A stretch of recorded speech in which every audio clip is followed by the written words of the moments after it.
গিন্নি, আরে ও গিন্নি, কোথায় গেলে? তোমার বাজার নিয়ে এলুম গো। এই এতক্ষণে এসেছে। বলি সন্ধেবেলা যে বাজার নিয়ে এলে, এগুলো কুটবো কখন আর রাঁধবই বা কখন? এত দূরের পথ, এত বাজার বয়ে আনা কি চারটিখানি কথা? তাছাড়া বয়সও হয়েছে, একটু হাঁটলে আর একটু জিরুতে হয়। কতবার বললাম গাড়ি দিয়ে যাও, গাড়ি দিয়ে যাও। তা আমার কথা শুনলে তো? আগের দিন কি আর আছে গিন্নি? হাতে যে কটা টাকা পয়সা আছে তা দিয়ে দুজন খেয়ে পড়ে কোনো মতে যেতে পারবো। হয়েছে, এখন আর পয়সার দোহাই দিতে হবে না। মরার পর ওসব তুমি সাথে নিয়ে যেও। এ মা, তুমি আবারও পুঁই ডাঁটা এনেছো? কতবার না বললাম গিন্নিমা ওগুলো দু চোখে দেখতে পারেন না। আমার কথা কি আর তিনি শুনবেন? তিনি তো আছেন কোন তরকারিতে কত কম দামে কেনা যায় তা নিয়ে। তা মাছ মাংস কিছু এনেছে? এনেছে গো, এনেছে কতগুলো ছোট চিংড়ি মাছ। চিংড়ি? ওসব কেন? পুঁই ডাঁটার সাথে খেতে ভালো লাগবে তাই। চিংড়ি আর পুঁই ডাঁটার চচ্চড়ি কতদিন খাই না। তোমাকে ওসব রেঁধে দিয়ে আমি কি খাবো বলো তো? আরে তোমার জন্য এনেছি গিন্নি। আরে ও ননি, ব্যাগ হাতে দিয়ে দেখ তো আর কি কি আছে। ও মা, তোমার জন্য ইলিশ নিয়ে এসেছে গো। ইলিশ? সে কি গো, এই মাছ তুমি কোথায় পেলে? হ্যাঁ, হাটে এক ভিন্ন গাঁয়ের জেলে এই পদ্মার ইলিশ নিয়ে এসেছিল। তোমার পছন্দ কিনা তাই নিয়ে এলুম আর কি। তা কত নিল গো মাছটা? সে তোমাকে শুনতে হবে না গিন্নি। তুমি মজা করে সর্ষে দিয়ে কষিয়ে রান্না করো তো। ঠিক আছে বাপু, সে তোমায় বলতে হবে না। এবার যাও, হাত পা ধুয়ে এসো। আমি ননিকে বলছি চাল ভাজা দিতে। ঠিক আছে। কোথায় মা? চাল ভাজাগুলো দে তো দেখি। এই নাও। তা পুঁই ডাঁটা কি এখন খাবে নাকি কাল সকালে? সকালই করিস মা, এখন ইলিশ মাছেতেই হয়ে যাবে। বেশ, তাহলে আমি মাছ কুটতে বসছি। কিন্তু চিঠি কেন? আমি কিভাবে জানি যে চিঠি কেন এসেছে? আজ পোস্ট মাস্টারে দিয়ে গেছে। আমি তো এত পড়াশোনা জানি না, তাই তোমাকে দিচ্ছি, পড়ে দেখো তো কার চিঠি। দাঁড়াও দাঁড়াও, পড়ছি। কার চিঠি গো? বিমলের চিঠি তো। ওই শীতে বেড়াতে আসছে। দাদাবাবু আসবে? তাহলে তো বৌদি মায়া ওরাও আসবে। হ্যাঁ, ওরা সপরিবারই আসছে। তা কবে আসবে তা কিছু লিখেছে? আগামী সোমবারের কথা বলল। ও মা, সোমবার তো কালই। তাহলে তো হাতে আর সময় নেই গো। দাদাবাবুদের জন্য কি করবে এবার? কি আর করব, শীতে যখন আসছে খেজুরের রস দিয়ে পিঠা বানিয়ে খাওয়াবো। এবার তো গাছগুলো কাটা হয়নি গিন্নি, রস কোথায় পাবে? ওপাড়ার তারক ভালো গাছ কাটতে পারে, ওকে দিয়ে কাল কাটিয়ে নিও। বেশ বেশ, তাই করব। আর বাজার সদাই কি কি লাগবে বলো গিন্নি, কালকে সকালেই বাজার করে আনবো। সে আমি বলবো খন। হ্যাঁ গো, ছেলের বউ যখন আসছে মেয়ে জামাইকেও নিমন্ত্রণ করো। জবাও অনেক দিন আসে না। বেশ, আমি কালই তবে প্রকাশককে চিঠি পাঠাবো। কিন্তু জামাই বাবা যে ব্যস্ত, আসবে বলে তো মনে হয় না। না আসুক, জবা মা তো আমার আসবে। দাদু ভাইটাও আসুক। মামার বাড়ি বলতে তো সে অজ্ঞান। আর সে আর বলতে, কথায় আছে মামার বাড়ি রসের হাঁড়ি। গিন্নি, আরে ও গিন্নি, কোথায় গেলে? বলি আমি বাজার যাব, কি কি লাগবে তোমার? গিন্নিমা তো নেই, সকাল হতেই তারক বাড়িতে গেছে। সেখানে আবার ওর যেতে হলো কেন? আমি বাজারে যাওয়ার সময় তাকে বলে যেতাম। এখন আমি কি বাজার আনবো বলো দেখি। সে নিয়ে তুমি ভেবো নেকো, আমি সব বলছি কি কি আনতে হবে। তোমাকে কিচ্ছু আনতে হবে না বাবা, আমি হাট বাজার সব করে নিয়ে এসেছি। সে কি বিমল, চলে এসেছিস? হ্যাঁ বাবা, আমি একা নই, তোমার বৌমা এবং নাতনিও এসেছে। বেশ বেশ বেশ, শীতের ছুটিতে এসে ভালোই করেছিস। পিঠে পায়েস সব খেয়ে যেতে পারবি। মা কোথায় বাবা? আর জবা আসবে না? গিন্নিমা ও পাড়ায় গেছে, আমি এক্ষুনি গিয়ে নিয়ে আসছি। হ্যাঁ হ্যাঁ, তাই যা। আর আমি একটু পোস্ট অফিসে যাচ্ছি। হ্যাঁ, জবাকে একটা চিঠি দেব। তোরা যখন এসেছিস সেও চলে আসুক। আমিও তোমার সাথে যাব দাদু ভাই। তবে গরুর গাড়ি নিয়েই চলে যাও বাবা, আমি পয়সা দিয়ে দিচ্ছি। না না বাছা, এই বয়সে যত হাঁটবো শরীর তত ঠিক থাকবে। তাছাড়া দিদি ভাইকে চারপাশ দেখিয়ে আনতে যাব, গাড়ি ঘোড়ায় চড়ে গেলে তো সম্ভব নয়। দাদু ভাই একদমই ঠিক কথা বলেছে, তাড়াতাড়ি হেঁটে গেলে ব্যায়ামও হয়ে যাবে। বেশ, তবে দুজনে সকাল সকাল ব্যায়াম করে আসুন। আমি দেখি খাবার দাবার কিছু আছে কিনা। সবাইকে খাবার দিয়ে আসলাম, তোমরা কখন খাবে গো? খাবো এক্ষুনি, আগে স্নানটা করে আসি। নদীর ঘাটটা আছে না মা? সমস্ত রাত জেগে গাড়ি ঝাঁকুনিতে ক্লান্ত হয়ে এসেছো মা, আজ না হয় বাড়িতেই তোলা জলে নে নাও না। এতটা পথ যেতে আসতেও তো কম সময় লাগবে না। কতটুকুই বা মা, দিয়ে আসি না একটা ডুব। তা পাড়ার সবার কি খবর? সে আমি তোমায় বলবো খন, এখন এসো তো আমার সাথে।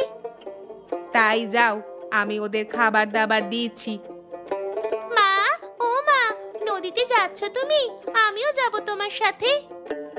তুই কাল যাস, ছোট মানুষ, পা টিপে টিপে চলবি। আমি খপ করে দুটো ডুব দিয়ে আসি। দেখলে ঠাকুমা, দেখলে মা আমাকে রেখে চলে গেল। তোমাকে আমি নদীতে নিয়ে যাব দিদি ভাই। এখন এসো, তোমাকে কিছু খেতে দিই। আজ তোমাদের জন্য ইলিশ ভাজা করেছি। ভাত মাছ তো সব সময় খাই ঠাকুমা, আমাদের জন্য তুমি পিঠা বানাবে না? আমার পিঠা কি তোমার আর পছন্দ হবে? আমি তো এত ভালো পিঠা বানাতে পারি না। যেসব পিঠা বানাতে পারো তাই বানাবে। আহারে দিদি ভাই, আমার শাশুড়ি মা থাকলে তোদের পিঠা খাওয়ানোর অভাব হতো না। উনি কোথায় আছেন এখন? ওনাকে নিয়ে আসো না কেন? তাকে নিয়ে আসা গেলে তোকে বলা লাগতো মা। কিন্তু সে যে যেখানে আছে সেখান থেকে ফিরে আসা যায় না। ও, বুঝেছি, তিনি মারা গেছেন তাই না? হ্যাঁ দিদি ভাই, তবুও তুই চিন্তা করিস না, আমি যা পারি তোকে তা বানিয়ে খাওয়াবো। বেশ, খাইও। এখন ভাত দাও আমাকে। অবিমল, তুই তো কিছুই খেলি না, আর একটু লুচি দিব বাবা? না মা, আমার খাওয়া শেষ। তুমি তোমার নাতনিকে ভালো করে খাওয়াও, সেই কবে থেকে দাদার বাড়িতে আসবার জন্য পাগল হয়ে উঠছে। সে আর বলতে, আমি যেসব পিঠা জানি সেসব খাওয়াবো খন। এখন কি আর সে যুগ আছে মা? এখন নানাবিধ মুখরোচক খাবার দোকানে পাওয়া যায়, সেসব খেয়ে নিলেই হবে। না বৌমা, দোকানের খাবার আর নিজ হাতে বানানো পিঠাতে হাজার গুণ তফাৎ আছে। তোমার দিদা শাশুড়ি বেঁচে থাকলে আজ দেখতে কত রকমের পিঠা বানাতে পারতেন তিনি। আমি তো তার কিছুই শিখতে পারিনি।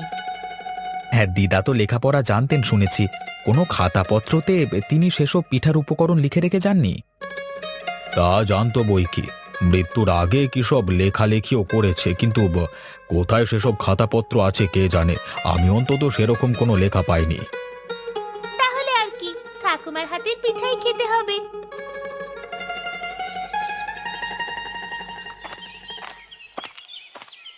কে রে, আমাদের রেখে সব খেয়ে নিচ্ছে?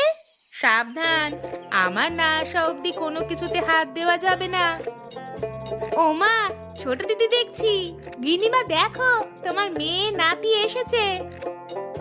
আয় মা আয়, আমরা তোদের অপেক্ষাই করছিলাম। তা এত দেরি হলো কেন? আমরা কাল থেকে অপেক্ষা করছি তোদের। তোমার জামাইয়ের জন্য কি কোথাও যাওয়া যায় মা?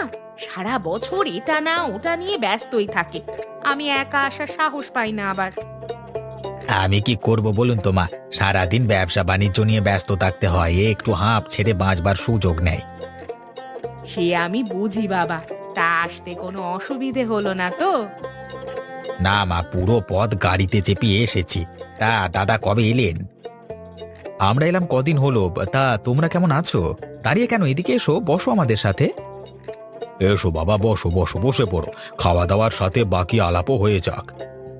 হ্যাঁ, খাওয়ার ক্ষেত্রে আমি কোনো বাছবিচার করি না বাবা। আর তার উপর শ্বশুর বাড়ি, এমন খাবার কোথায় পাবো বলুন? তাই খাও। সব সময় তো বলো শ্বশুর বাড়িতে আসতে পারো না, এখন এসেছো যখন একসাথে খেয়ে নাও। কে আর আসে মা, ছেলে মেয়ে দুজনেই তো দূরে থাকে। তা আমাদের জন্য এবার কি কি করবে মা? আমি কিন্তু পিঠা খাওয়ার জন্য চলে এসেছি। সে আমি যা পারি তা বানিয়ে খাওয়াবো। ওগো, তুমি একটু গোয়ালিনীকে বলে দাও তো, কাল যেন কষের দুধ দিয়ে যায়। ঠিক আছে ঠিক আছে, বলে দেবক্ষণ। হ্যাঁ, তোমরা পিঠে বানানো শুরু করো, দুধ আর খেজুরের রসের অভাব হবে না।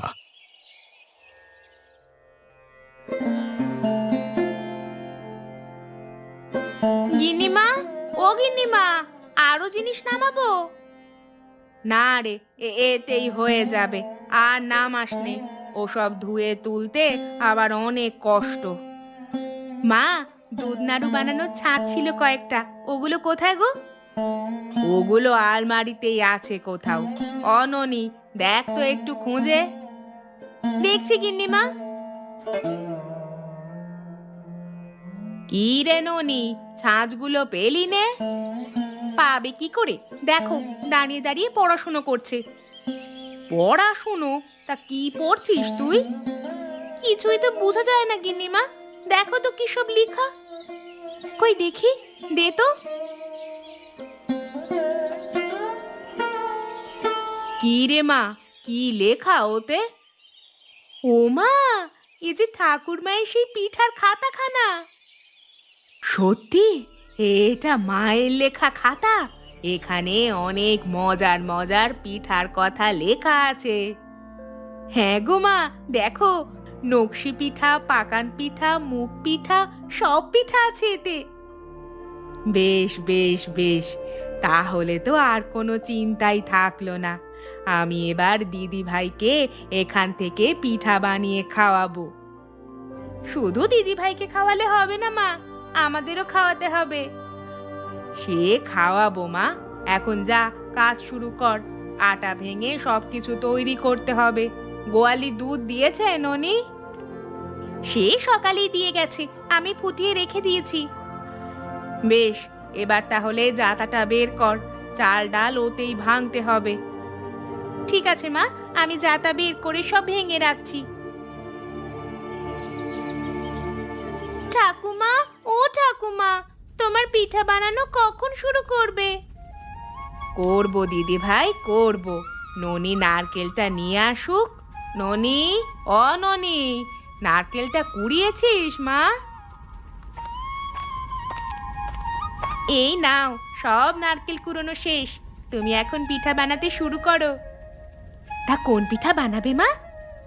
প্রথমে বানাবো বিবি খানা, তারপর পান্তুয়া, ক্ষীর ভাজা, পাটিসাপটা, সুন্দরী পাকান বানাবো। বাবা, কি সুন্দর সুন্দর পিঠার নাম! খেতেও নিশ্চয়ই অনেক মজা হবে।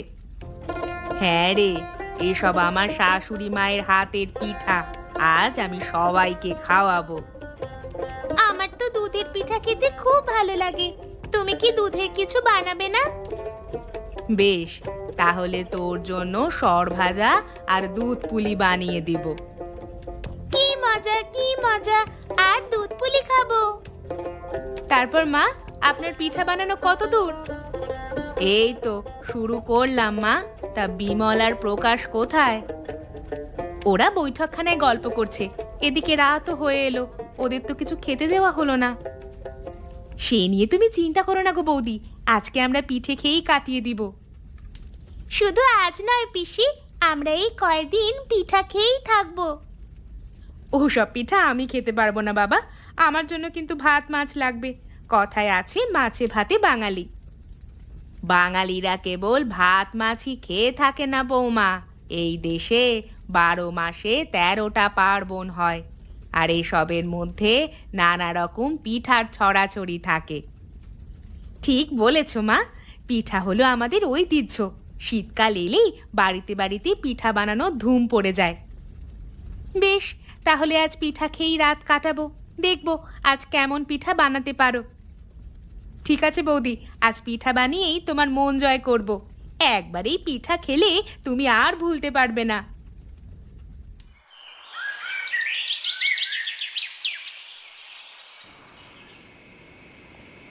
রাত তো অনেক হলো, এবার খেয়ে দিয়ে শুয়ে পড়া উচিত। হ্যাঁ দাদা, কালকে বললেন আবার অতিথি পাখি দেখতে যাবেন। হ্যাঁ, সকাল সকাল না গেলে তো আর তা দেখা পাওয়া যাবে না। সকালে ঘুম থেকে উঠে যেও। মা আর জবা যে আয়োজন শুরু করেছে, তাতে আজ সারা রাত জেগে থাকতে হবে। কেন, মা আবার কি করলো? কি করব আর, ওনাদের পছন্দের সব পিঠা বানাচ্ছে। আজ নাকি তা খেয়েই থাকতে হবে। তোমার পিঠা খেয়ে থাকতে হবে না বৌমা, তোমার জন্য ভাত বসিয়েছি। এর মধ্যে পিঠা বানানো শেষ? তা কি কি পিঠা বানালেন মা? তেমন কিছু আর বানাতে পারিনি খোকা। নকশি পিঠা, পাকান পিঠা, বিবি খানা, পান্তুয়া, ক্ষীর ভাজা আর পাটি সাপটা। বেশ বেশ, সব তো দেখছি রস আলো পিঠে। তাই তো দেখছি, আজকে রসের পিঠের মহাভোজ হবে। ইস, কতদিন এমন পিঠে খাইনি। ও মা, আমি ওখান থেকে একটা নেব? নাড়া বাবা, সবগুলো পিঠা নিয়ে আসুক, তারপর আমি একে একে সবাইকে দিচ্ছি। বাবা বাবা বাহ, এমন পিঠে তো কখনো খাইনি। যেমন দেখতে সুন্দর, স্বাদও তেমন। তোমাদের সব পিঠা নিয়ে এসেছি মা, নাও এবার সবাইকে খেতে দাও। ওই সরভাজা দুধ পুলি কিন্তু আমার, ওগুলো কাউকে দিবে না ঠাকুমা। ঠিক আছে দিদি ভাই, ওগুলো তোমার জন্যই তুলে রাখা হবে। এই পিঠে আমার মায়ের আবিষ্কার। তিনি সারা দিন ঘরে বসে নানাবিধ পিঠে তৈরি করে তা খাতায় লিখে রাখতেন।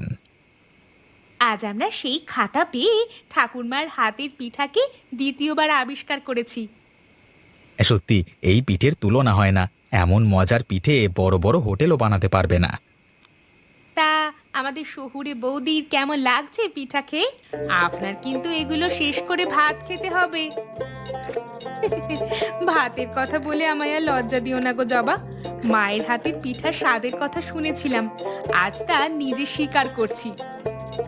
এসব আমার কিছুই নয় গো বৌমা, সব আমার শাশুড়ি মায়ের তৈরি। আর নুনি যদি আলমারিতে খাতাটা না পেত, তাহলে আমরা কখনোই খেতে পারতাম না। এজন্য ননিবালাকে একটা উপহার দেওয়া উচিত। তার কারণে এই এত ভালো ভালো পিঠে আমরা খেতে পারছি। আমাকে কিছু বলতে হবে না দাদা বাবু, আপনারা বলেছেন এতেই আমি খুশি। তবে একটা কাজ করতে পারেন, এই পিঠা সবাইকে খাওয়াতে পারেন, তাহলে সবাই খেয়ে অনেক তৃপ্তি পাবে। পিঠাগুলো গায়ে গায়ে ছড়িয়ে পড়বে। ঠিক বলেছিস ননি, মায়ের হাতের এত মজার পিঠে এভাবে হারিয়ে যেতে দেওয়া যাবে না। আমরা এই পিঠের কলা কৌশল সবাইকে জানিয়ে দেব। তার আগে একটা ভোজের আয়োজন করে সবাইকে পিঠের গুণাগুণ বোঝাতে হবে, তাহলেই না মানুষ এর প্রতি আকৃষ্ট হবে। বেশ, তবে আমি এর ব্যয়ভার নিচ্ছি। বাবা, তুমি গায়ের সবাইকে নিমন্ত্রণ করো, সকলে যেন এসে এই মহাভোজে অংশগ্রহণ করে। পিঠার ভোজ যে করবে, তাই নাম দিবে কি? বেশ বেশ বেশ, তাহলে এই নামেই শুরু হোক আমাদের পিঠা প্রদর্শনী, রসের পিঠের মহাভোজ। ওরে, কোথায় গেলি সব? এদিকে যে পিঠা নেই, তাড়াতাড়ি দে ওদের। দিচ্ছি বাবা, আমি এক্ষুনি পিঠা নিয়ে আসছি। তা তুমি আনতে গেলে কেন বাবা? বাকিটা কোথায়? এত এত মানুষ এসেছে, সবাই খুব ব্যস্ত। এটা কি গোপাল ঘোষের বাড়ি? আগে আমি গোপাল। আপনার বাড়িতে নাকি আজকে পিঠের আয়োজন হচ্ছে? আগে হ্যাঁ, আমার পূর্বপুরুষদের বানানো অনেক ঐতিহ্যবাহী পিঠে আজকে আমরা বানিয়ে সবাইকে খাওয়াচ্ছি। সেই সাথে পিঠে বানানোর প্রক্রিয়াও সবাইকে শিখিয়ে দিচ্ছি, যাতে সবাই এই সংস্কৃতি টিকিয়ে রাখে। বাবা বাবা বাবা, এ তো খুব ভালো উদ্যোগ। এমনটি হলে গ্রাম বাংলার সংস্কৃতি টিকে থাকবে। তা আপনাকে তো চিনলুম না বাবু। আমাকে চিনবেন না, আমি শহর থেকে এসেছি। বাঙালি সংস্কৃতির খাবার নিয়ে কাজ করছি। যে খাবারগুলো খুবই বিলুপ্ত প্রায়, সেগুলো সংগ্রহ করে সবার সামনে উপস্থাপন করছি। এ তো আমাদের সৌভাগ্য বাবু, আপনি ভেতরে আসুন। এই কে আছিস, সেদিকে আয় তো। আমার জন্য আলাদা কোনো আয়োজন করবেন না। আমি আজকে সবার সাথে থেকে এই মহাভোজে অংশগ্রহণ করতে এসেছি। আপনি দয়া করে সকল পিঠের নাম এবং উপকরণ আমাকে জানিয়ে দেবেন। বাকিটা আমি ছবি তুলে নেব। সে নিয়ে চিন্তা করবেন না, আমাদের কাছে বড় একটা খাতা আছে, সেখানেই পুরনো অনেক পিঠে পাবেন। তাই নাকি? তবে চলুন তো দেখা যাক কি কি পিঠে আছে। তাই চলুন।